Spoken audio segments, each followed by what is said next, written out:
L'ONG GER fa anys que treballa a Huacatán, Guatemala, en diversos projectes de cooperació. La crisi sanitària, però, ha obligat a parar alguns dels seus projectes, com per exemple la construcció d'una nova escola d'educació especial. Tot i així, han pogut adaptar el programa d'inserció laboral en el món del tèxtil.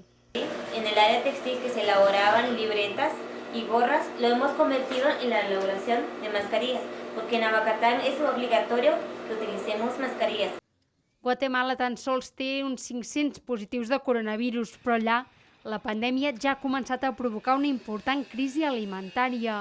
I és que, per exemple, allà el preu del blat de moro, aliment bàsic en la població, s'ha triplicat.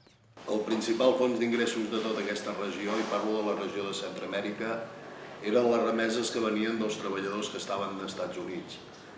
La situació que està visquent per el coronavirus als Estats Units ha fet que aquestes remeses, aquests enviaments de diners es paressin en sec i fa que les famílies de més escassos recursos ara mateix vagin a dormir en gana, no tenen accés a l'aliment.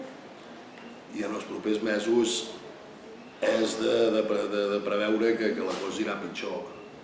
Davant d'aquesta crisi, des de l'associació estan destinant la major part dels seus esforços en aconseguir aliments per a les famílies associades. Trabajando, solicitando en diferentes instituciones como agentes financieros también, cooperativas, iglesias que a través de ellos nos pueden apoyar con un poco de víveres para la familia de Azopegui. La irrupció del Covid-19 ha deixat sense recursos a moltes famílies que ara també s'han trobat com han prohibit els mercats on aconseguien els seus aliments a bon preu.